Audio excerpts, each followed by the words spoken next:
In a small village nestled between the mountains and the sea, there lived a man named Elias.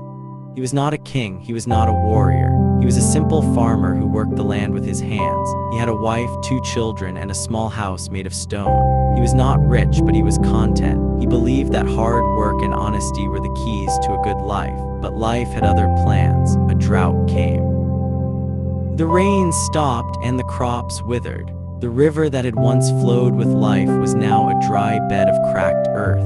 Elias watched his land die, and he felt a deep sadness settle in his heart. He had worked so hard, and now it seemed like all his efforts were in vain. The famine spread across the region. People began to leave their homes in search of food. Families were torn apart, and villages were abandoned. Elias wanted to stay, but he knew that he could not let his children starve. He packed what little he had and began a journey into the unknown. He walked through barren lands where the wind howled and the sun burned. He carried his children on his shoulders and held his wife's hand. He did not know where he was going, but he believed that there was a place where they would be safe. He held on to hope, even when everything seemed hopeless. Along the way, they met others who were also fleeing. They formed a small group, sharing food and stories. They helped each other through the hardest moments. They learned that even in the midst of suffering, kindness could still be found. One night, as they sat around a small fire, an old woman in the group said, "I have seen many hardships in my life.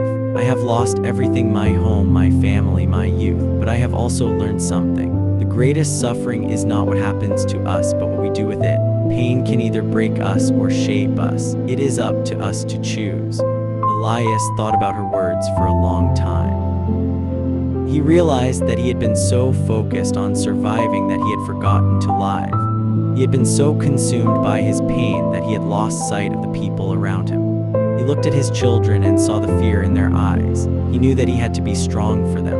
He started to teach them small lessons: how to find food in the wild, how to read the stars, how to find water in the desert. He told them stories of courage and hope. He taught them that even in the darkest times, there is always a reason to keep going.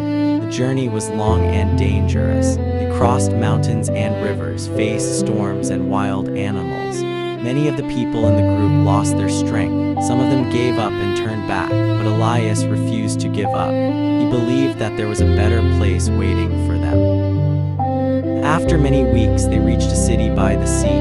It was not a paradise, but it was safe. There was food, water, and shelter. The people welcomed them with open arms. Elias felt a surge of relief and gratitude. He had found a place where his family could survive, but the struggle was not over. They had to build a new life from nothing. Elias found work as a laborer, carrying heavy loads and working long hours. He was tired, but he was grateful. He had food to eat, a roof over his head, and a family that loved him. He watched his children grow up in this new land. They went to school, made friends, and found their own dreams. They learned to laugh again, to play, and to hope.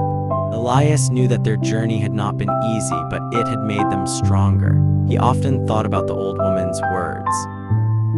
He had not let his pain break him. He had let it shape him. He had become more patient, more kind, and more grateful. He had learned that happiness is not about having everything, it is about appreciating what you have.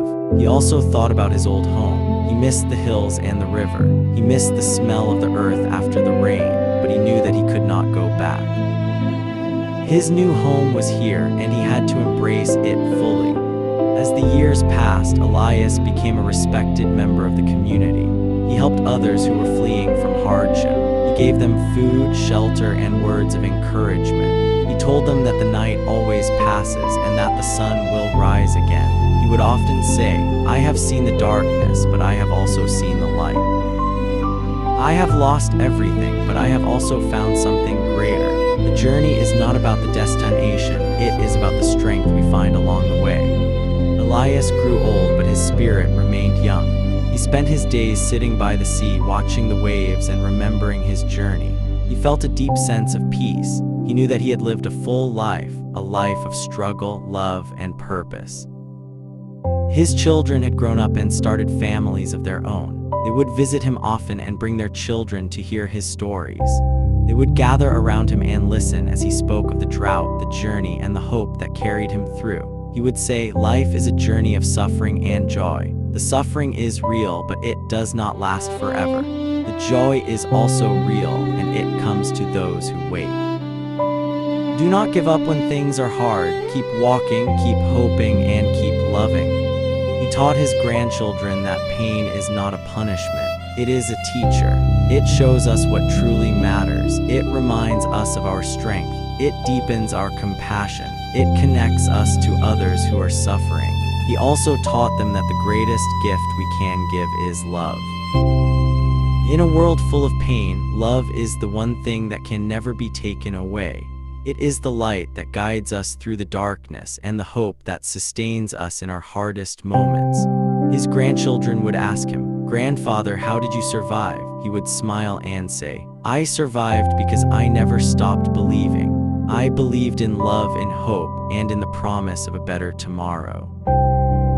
I believed that the unseen light was always with me." He would often say, "The world is full of pain, but it is also full of beauty. Do not let the pain blind you to the beauty. Look for the light even when it seems hidden. It is always there." One evening, as the sun was setting and the sky was painted in shades of gold and pink, Elias said to his granddaughter, "I have lived a long life, full of hardship and joy. I have lost and I have found. I have cried and I have laughed, and now I am ready to go." His granddaughter asked, "Where are you going?" He said, "To the place where the unseen light shines brightest, to the home that awaits all of us. Do not mourn me, my dear, celebrate me. I have lived a life of meaning and I am at peace." He closed his eyes and smiled. He had completed his journey. He had left behind a legacy of courage and hope. His family would remember him not for his struggles, but for his strength. His story would be told for generations, a reminder that the unseen light is always there for those who seek it. The story of Elias is a story for all of us. It is a story of loss, resilience, and redemption. It is a story of a man who faced the darkest moments of life and emerged stronger, kinder, and wiser. It is a story that teaches us that suffering is not the end, it is the beginning of something deeper. It teaches us that our struggles are not meaningless. They are part of a larger story, a story that we may not fully understand until we reach the end. They are the threads that weave together the fabric of our lives, creating a tapestry of courage and hope. It reminds us that we are not alone. Others have walked the same path, others have faced the same pain, and others have found the light. We are part of a great human journey, a journey that spans time and space, connecting us to everyone who has ever lived and suffered and hope. It also teaches us that love is the greatest force in the universe.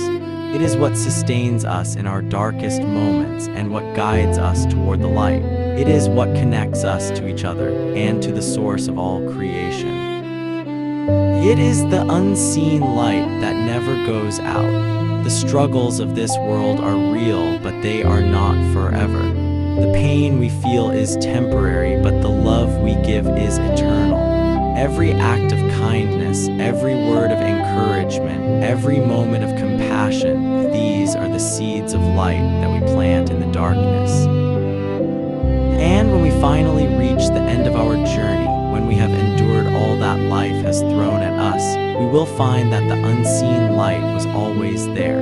It was waiting for us. And we will realize that every tear, every fear, and every moment of pain was a step towards something far greater. This is the story of humanity. This is the story of you.